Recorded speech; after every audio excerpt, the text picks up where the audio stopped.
Hi, Dr. Nicole Winbush here, and I am going to be providing an overview today of the emotional freedom technique, otherwise known as EFT, and sometimes referred to as tapping.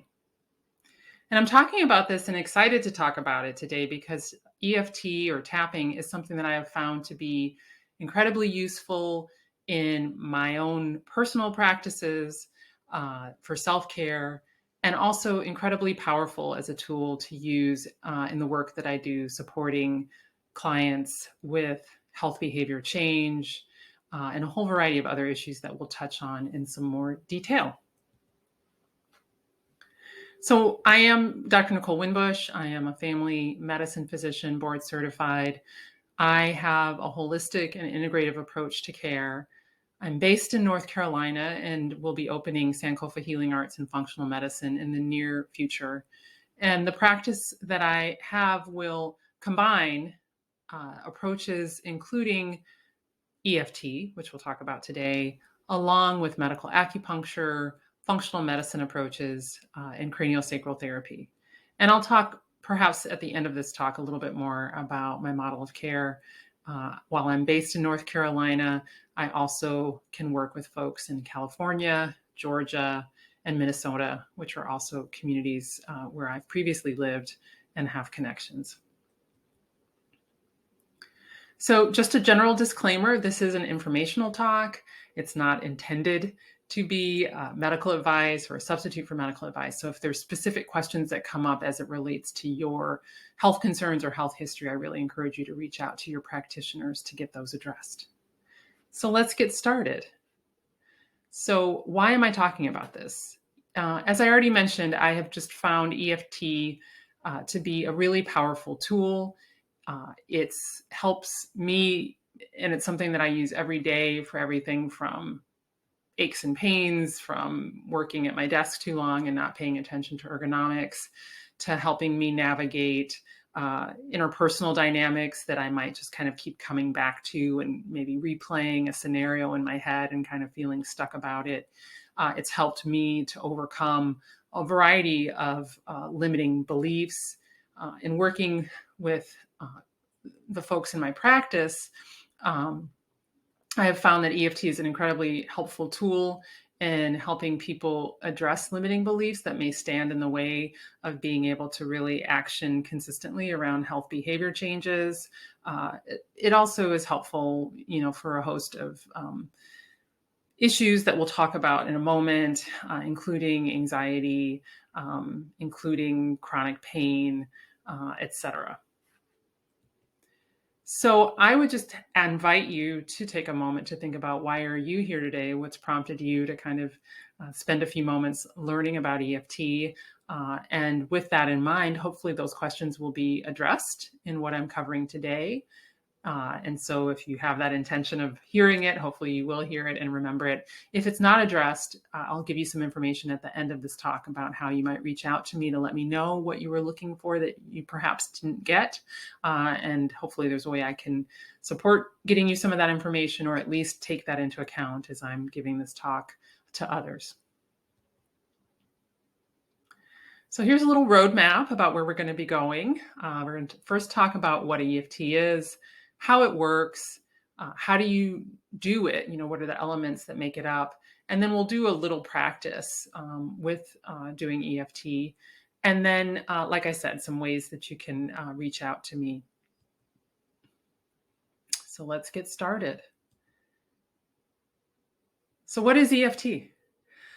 Succinctly put, EFT is a stress reduction tool that helps people to reduce the unpleasant or overwhelming emotional charge associated with certain events, memories, and or body sensations. So that's kind of a mouthful, but we'll unpack that a little bit, definitely. And again, so what is EFT?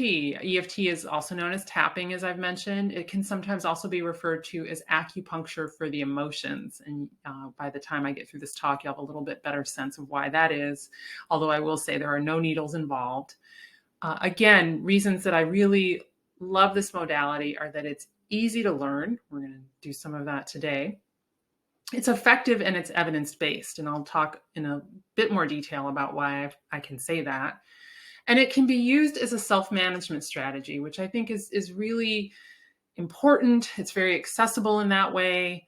And because it's effective and evidence-based, and it's something that people can do for themselves, or potentially even working with an EFT practitioner who doesn't necessarily need to be a clinical psychologist or a LPCC or a social worker, it means that this effective modality is much more widely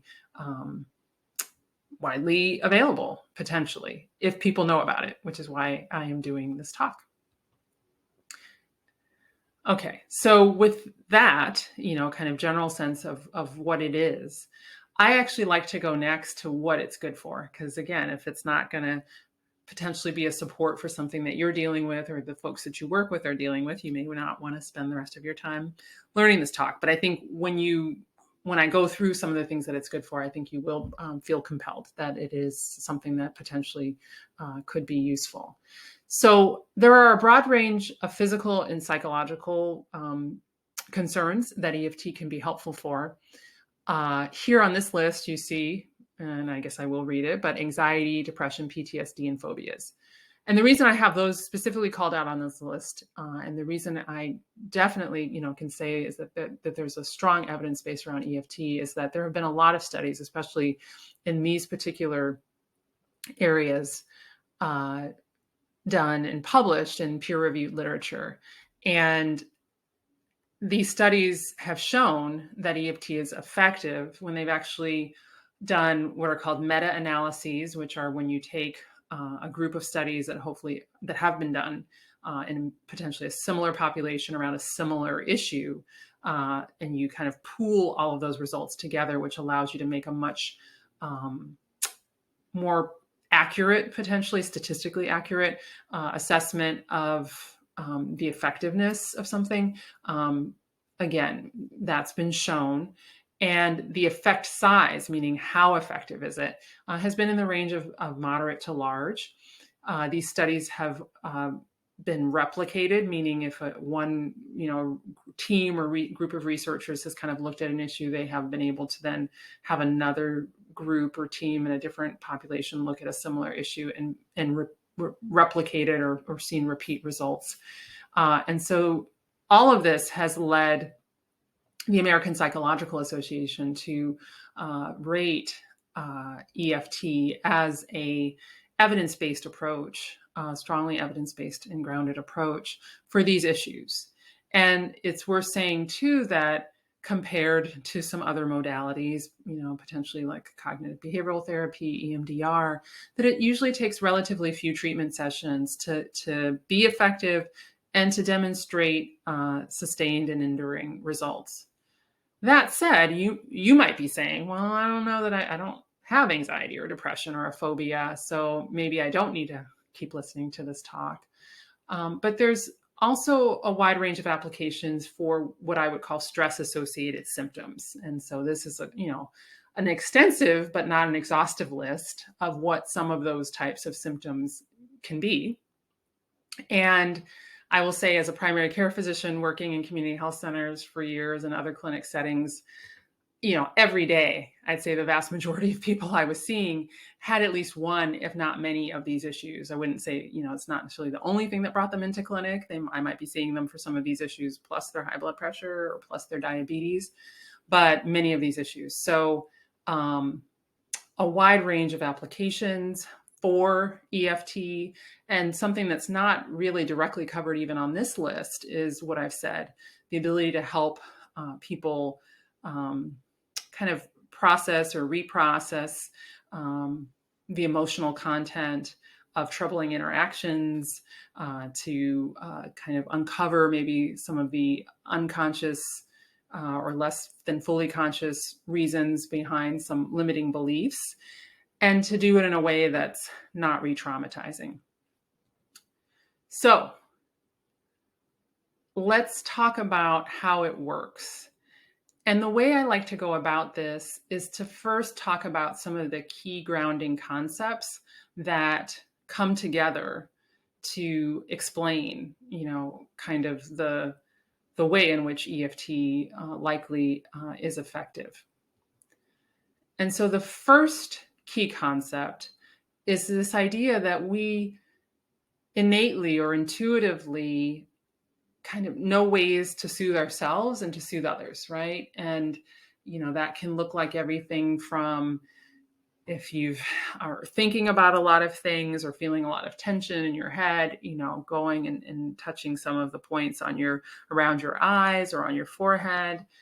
If you're needing to kind of feel secure and safe, crossing your arms, touching in at your heart center. These are things that we intuitively do. Okay, so that's the concept one. The second concept is that we are energetic beings, and depending on where you come from and what your orientation is, at first pass, you might say, this seems kind of woo-woo. Maybe it's time for me to turn off this talk. But whether you are, firmly rooted in a Western medicine and allopathic approach, or whether you practice or not, whether that's kind of where you're rooted, we use this every day in Western medicine, whether it's an EKG tracing to look and see what's going on with somebody's heart, to assess the rhythm, or to assess for potential damage based on what we're seeing from that heart tracing. Similarly, we do some types of assessments using the electrical activity, looking at EEG machines. And so we use the fact and the reality of that there is an energetic system in the body in Western diagnostics. In a related but different way, there are other medical systems, often many millennia older than our Western medicine system, who have at their core, at their foundation of their understanding of disease, that the body has an energetic system, and that for when there are disruptions to that energy flow, that is what results in dis-ease, right? And anything that's causes dis-ease or just a sense of unwellness or illness can go to the full spectrum of being frank disease. And so, again, this is a concept that is not radical. It's foundational and used within both allopathic medicine and many of the other systems in the world. But what we're going to talk about specifically, and you see an image here, is the traditional Chinese medicine system, which talks about these channels or these meridians through which the energy flows. And they are very well characterized. And on these different channels are specific points. And when we get into a moment to talk about the specific places that we tap on the body, they correspond to points on several of these meridians, kind of the beginning or end points of channels, which are known to be very good access points to get at that energy. And that has other implications for how that interacts with our nervous system, but we'll talk about that a little bit more in a moment. So just another piece of this second concept is that energetic imbalances can be caused by a wide array of things. They can be caused by definitely accidents or trauma. If you have a bad cut or injury to your body or to an extremity, that's going to be an energetic balance, at least through those acupuncture channels that flow through that area.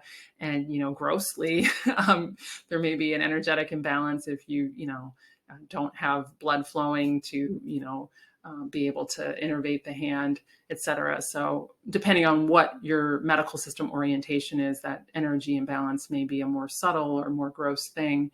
But we actually saw that again within a Western medicine context. There was the NFL player who several months ago took a blow to the chest at just the right time, right between those heartbeats, to be able to stopped the electrical activity of his heart.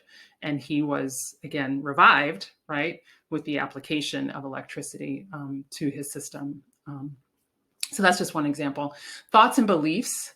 And specifically, I don't like the idea of that there are positive and negative thoughts, but negative thoughts, thoughts that are less than resourceful, kind of negative or limiting beliefs can cause energetic balances in the system, as can certain exposures to substances, to toxins, etc.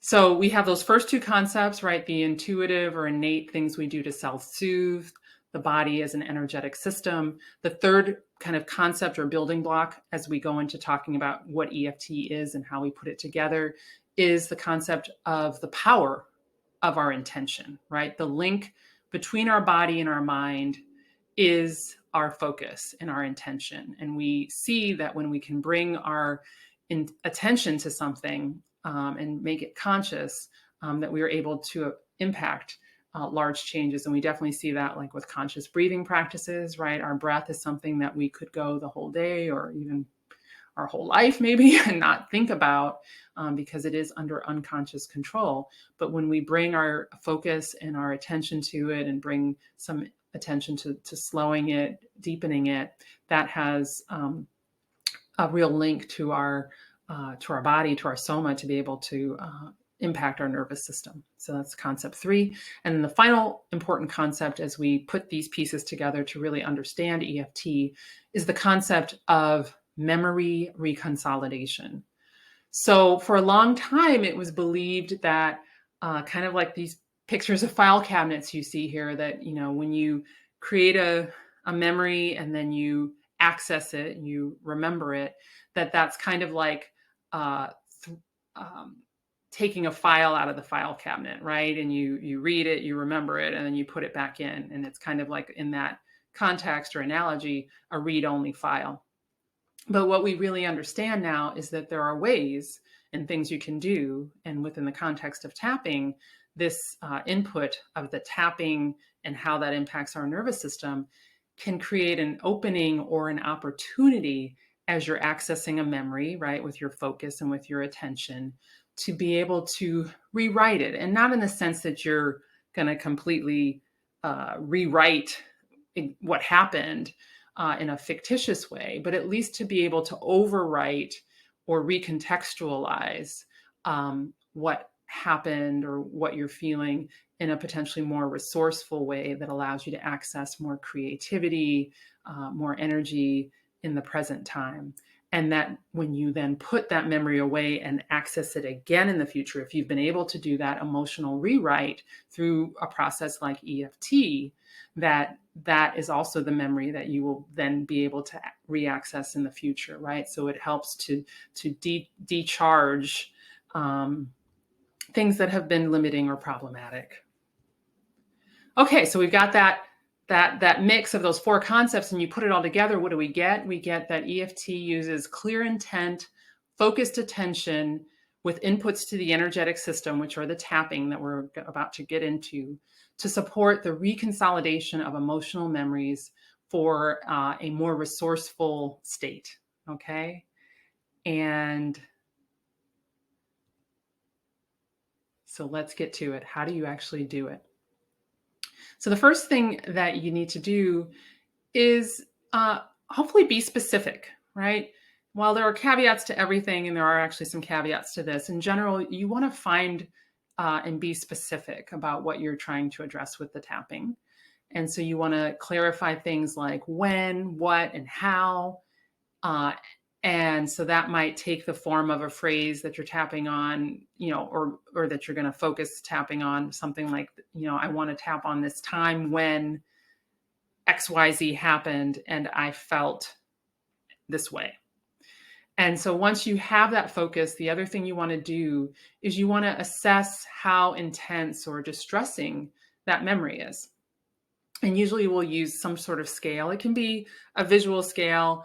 There's other ways to work with children or folks where numeracy is an issue, but usually it can be a 0 to 10 scale, with 10 being the most distressing. And so you want to rate it.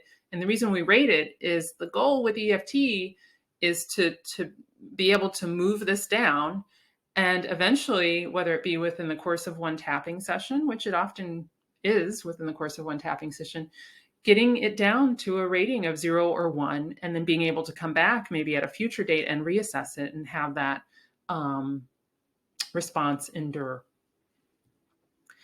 So once you have that focus of your tapping, you're going to do what's called a setup. And you're going to kind of set up what you're tapping about. And this setup has two parts.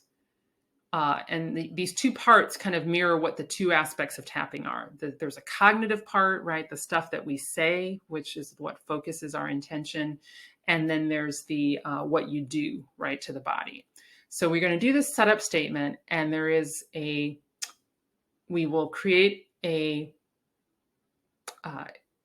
setup statement that has two parts: a problem, acceptance of the problem, and an acceptance of self.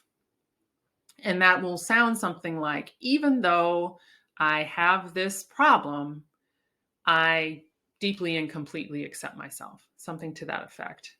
And you would fill in what you're tapping about. You wouldn't just say this problem. And you say that 3 times while tapping on the side of the hand. And you can tap with one finger like they show, or with a group of fingers. And so you say that setup statement 3 times while tapping on the side of the hand.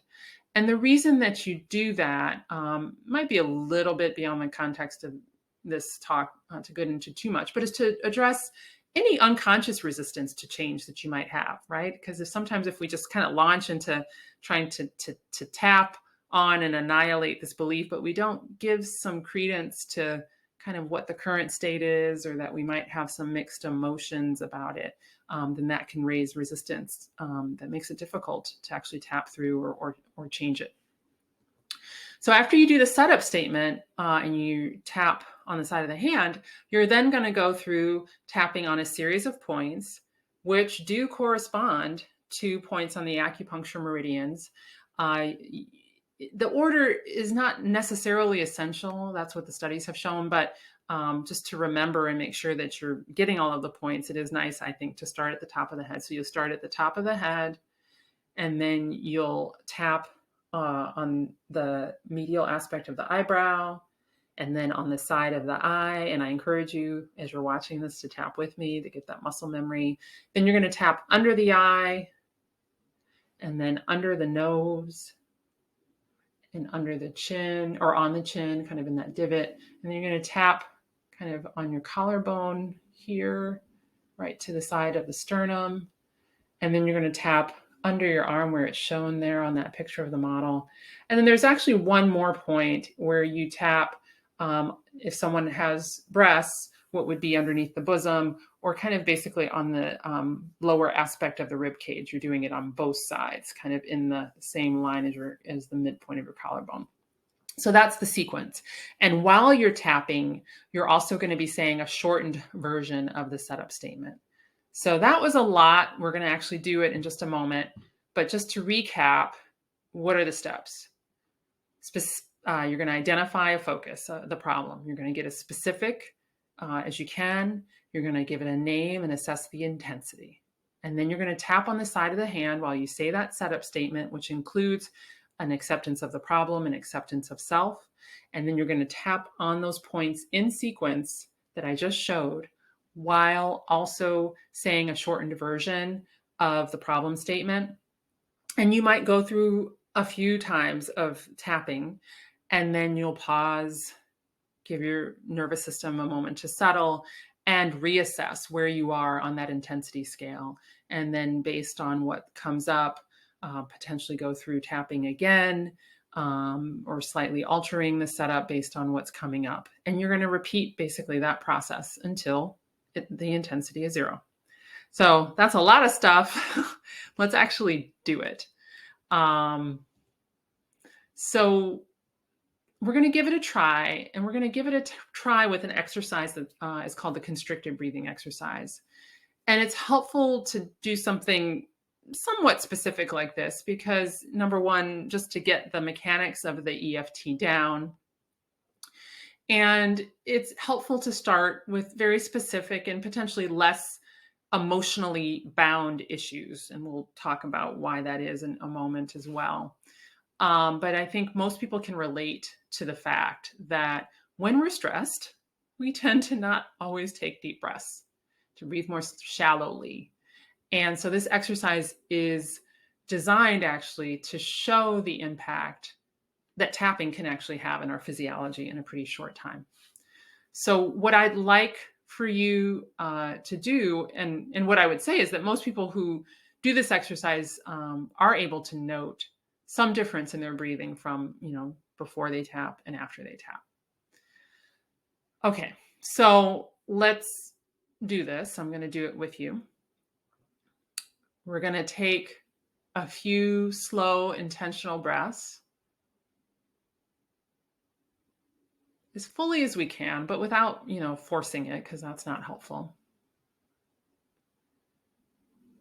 And as you're doing that, you want to give yourself an assessment of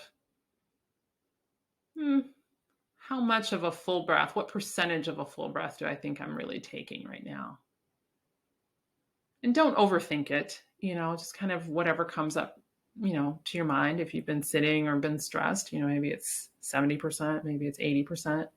If you really came to this very relaxed, maybe it's 100%. We can also work with that, because potentially when you're done, you could have a breath that's 120% of what you thought your capacity was if you started at 100%. So just take a moment to give an assessment.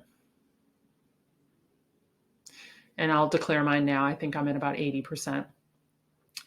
And so now we're actually going to go through the tapping. And so we're going to do a setup statement and tap on the side of the hand. And we're going to say, and you're going to repeat this with me, even though I have this constricted breathing, I deeply and completely accept myself. Even though I have this constricted breathing, I deeply and completely accept myself. And we're going to do it a third time. Even though I have this constricted breathing, I deeply and completely accept myself. And so now we're going to go through tapping on those points. And what I didn't mention is you don't have to tap hard on yourself, and you probably only need to tap each point, 5, 6, 7 times. So we're going to start at the top of the head with a shortened statement, which is this constricted breathing. And you're going to also repeat that. So tapping on the top of the head, this constricted breathing. And then we're going to tap on the side of the eyebrow, this constricted breathing. And then we're going to tap to the side of the eye here on the orbit, this constricted breathing. And then we're going to tap under the eye, this constricted breathing. And then we're going to tap under the nose, this constricted breathing. And you're repeating this with me. And then we're going to tap on the chin, this constricted breathing. And then we're going to tap on the collarbone, this constricted breathing. And then we're going to tap under the arm, this constricted breathing. And then again, it's not shown here, but we're going to tap. There's one more point kind of under the bosom or at the top of the collarbone or at the top of the rib cage, this constricted breathing. And then we're going to go through one more time, maybe a little bit quicker now that you've done it once. This constricted breathing, side of the eye, or medial part of the eyebrow. This constricted breathing, side of the eye. This constricted breathing, under the eye. This constricted breathing, under the nose. This constricted breathing, the chin. This constricted breathing, collarbone. This constricted breathing, under the arm. This constricted breathing, under the bosom or top of the rib cage, this constricted breathing. And then I like when people are gone through that to then just grab your wrist, squeeze it a little bit, take a deep, slow breath in and a slow breath out. You can release your wrist and then reassess where you are.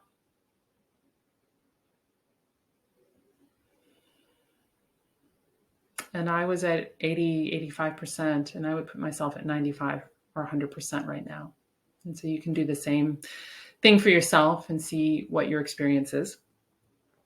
And depending on what you notice, it may be possible if you didn't notice a large change that you might need to do this in a environment where you can kind of go a little bit more slowly, or go through a couple more times, or that there might, potentially be another facet that's coming up. But we're going to conclude that example right now. And certainly if you had some interesting experience that you want to share with me, I'll let you know how you can do that at the end. And we're almost to the end. So other things that people can tap on, or often like to tap on, are physical discomfort. And that is something, I'm not going to do that here in this video as part of a demonstration. If that's something you do for yourself, I mean, there's always the caveat that you want to make sure that it's something that is clearly medically defined, right? So, that there's not a larger issue that needs to be addressed. But if it's, oh, my neck and shoulders are tight from sitting all day, or I have this chronic pain that, we know what it is, but I have it, then that is definitely something that's potentially amenable to tapping. But this graphic talks about something to know. So we talked about the importance of getting specific. And so, for instance, if you have a back, you might say, well, I want to tap about this core issue of my back hurting. But using this analogy of the tabletop, when somebody has, for instance, a backache, especially if it's something that's been going on for a long time, there can be many other aspects or facets to that. And those aspects or facets are kind of like table legs, right? And if your goal is to topple this table to get rid of your back hurting, then if you're going to get specific, you might need to address several different aspects, right, with this EFT process to actually topple that tabletop. And it sounds more onerous than it necessarily can be. I mean, this can often be done even within the span of an EFT session, but and that's beyond the scope of this video. But you would kind of address each of these different aspects, and you don't necessarily have to address all of them, because there is what's known as the generalization effect, that if you address enough of them, similarly, if you were to cut two legs off of the table, it might topple over. So that's just something to keep in mind, that things like pain, you have the thoughts that you have associated with the pain, you have the emotions that come up in relation to the pain, you have the context and the environment when you experience the pain and what the pain actually feels like. That said, sometimes, especially if it's acute pain or something, it doesn't have to be this complex. And you can generally just tap on, this tightness in my neck and shoulders and have a lot of benefit. Okay, so just, have you reflect in general on what your experience was, what your intention was for what you wanted to get out of this talk, and whether that was addressed. And that's really bringing us to the end. So I really appreciate you coming to the end of this little journey with me. And I would love to be able to stay in touch as I move towards opening this multidisciplinary, integrative, and holistic practice, which incorporates EFT among other modalities. And so if you would like to learn more, please join my mailing list, and you can find that at sankofahealingarts.com with the /list-EFT. You can also follow me at Sankofa Healing. The other thing I'll say is if you sign up for the email list, and there is a place there that you can provide some comments or ask questions. I will try to answer those potentially on the Instagram. So yeah, let me know what you think. And thanks again so much for joining me and learning about EFT today.